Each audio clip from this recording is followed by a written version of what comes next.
Para falar sobre as expectativas de balanços, né, nesse setor, a gente conversa agora com o Fernando Bresciani, que é analista de investimentos da Edbank, que está aqui comigo. Meu querido, bem-vindo. Obrigada aí pelo seu tempo com a gente, Fernando. Bom dia, é um prazer. Fernando, vamos lá. Há uma grande preocupação no mercado quanto que os bancões podem trazer em relação aos lucros nesse último trimestre do ano de 2025. O que a gente pode esperar, na tua visão, desses resultados agora, né? Afinal de contas, bancões sempre abrem essa temporada. Bom, vamos lá. Se nós olharmos os quatro grandes bancos de varejo, Santander, Itaú Banco, Bradesco e Banco do Brasil, todos devem ter números ainda muito fortes, não é? Agora cedo acabou de sair o lucro do Santander, o mercado esperava 4,46 bi, veio 4,86 bi, não é? Você acabou de comentar na reportagem, entregou um ROI de 17,6%, um ROI acima do terceiro tri, não é? Com expansão de carteira de crédito, mas chama atenção a inadimplência. A gente sabe que os dados do Banco Central mostram um crescimento nacional da inadimplência, né, que atingiu 7,2%, aí no, desculpa, 7,1%, no mês de dezembro, né?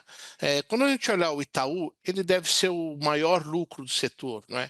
Ele deve ter um lucro aí de 12.200, com um ROI de 23%, uma carteira de quase 1.470. Já o Bradesco também deve apresentar crescimento de lucro em relação ao terceiro tri, com lucro de 6.400 e um ROI de 14,6. E o Banco do Brasil, depois de sofrer o ano inteiro e fazer uma reestruturação em parte da sua carteira de crédito agrícola, deve ter um crescimento no lucro no quarto tri e uma melhora de ROI, não é? Mas ainda muito abaixo da média, com recuperação da carteira de crédito. Então a gente sabe, quer dizer, que o principal ponto para a gente olhar é a inadimplência no setor, não é? E acompanhar essa carteira de crédito.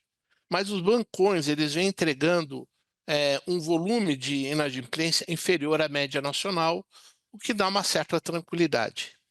Agora, Fernando, aproveitando que você me deixou o gancho aí do Banco do Brasil, eu quero entender o teu ponto de vista. Por que o mercado parece mais confortável com bancos como Itaú, Bradesco, enquanto o Banco do Brasil vem muito na berlinda, como você muito bem mencionou, né, nesse ano de 2025?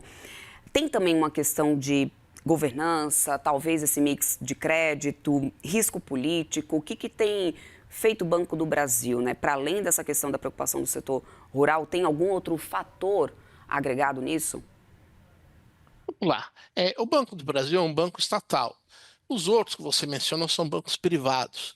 Então, o mercado sempre deu um desconto para uma empresa estatal por conta da uma possível intervenção política, etc. Então, sempre negociou com múltiplos mais baixos. O Banco do Brasil, ele sofreu ao longo de 2025 com o aumento da inadimplência da carteira agrícola, né? Ela foi uma inadimplência recorde. Isso bateu no primeiro tri, segundo, terceiro, e aí no quarto tri eles começaram a reestruturar parte dessa dívida, não é? Que vai ter ainda uma certa provisão, mas já no primeiro tri deve vir bem melhor, não é? Então isso vai, aquela preocupação grande com o Banco do Brasil, quer dizer, ele ajustou, está fazendo o dever de casa, e agora a recuperação um pouco mais lenta. Mas é óbvio que um banco privado ele é muito mais ágil nesse ponto do que um banco, do que uma estatal.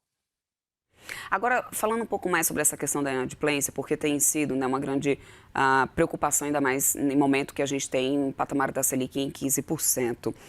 Ainda há uma grande preocupação, especialmente por causa do crédito às famílias em relação a isso. Fernando, eu te pergunto, porque mesmo a gente tendo uma sinalização de corte de juros, até que esse efeito realmente chegue, é um pouco defasado, né? Então, quanto que disso a gente ainda pode ver de impacto realmente nos resultados dos bancos?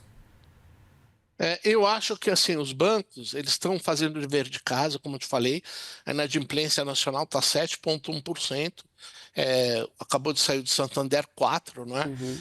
O do Itaú previsão 1,9, Bradesco 4,1, então eles estão abaixo da média nacional. Agora a gente tem um ponto que é o seguinte: no final do ano, início do ano, você tem aquela aumento de inadimplência sazonal, todo mundo tem aumento de contas, escola, IPVA, IPTU, férias, cartão de crédito, tudo isso aperta o orçamento das famílias. E o juro ainda está muito alto.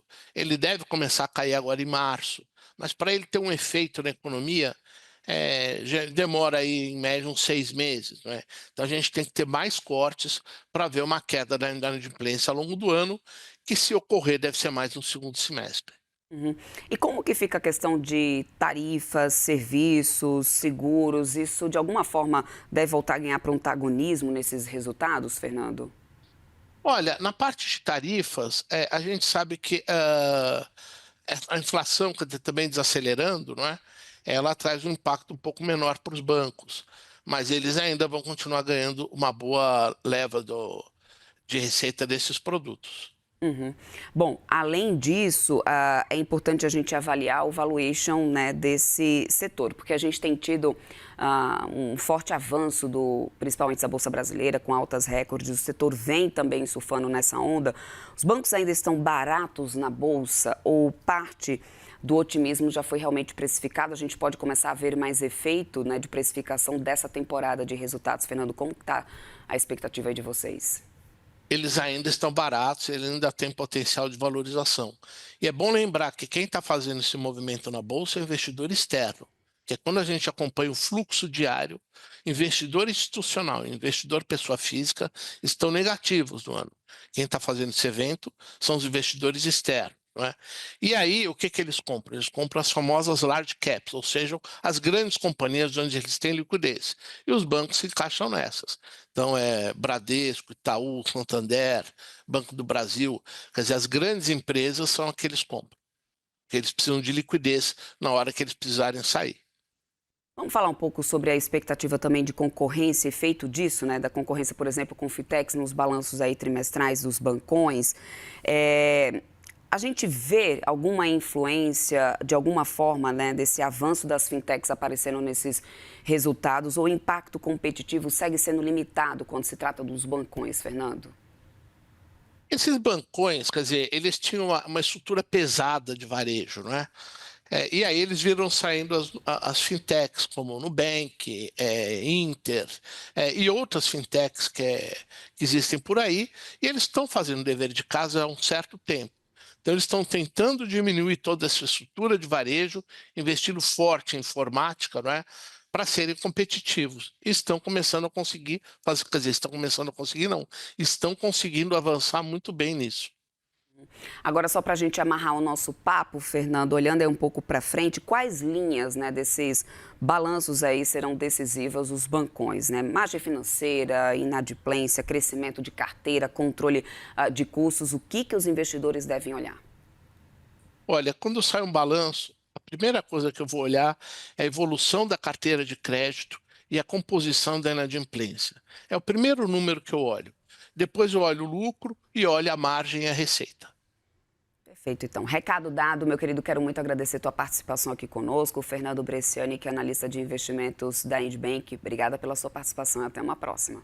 Foi um prazer, muito obrigado. Até mais.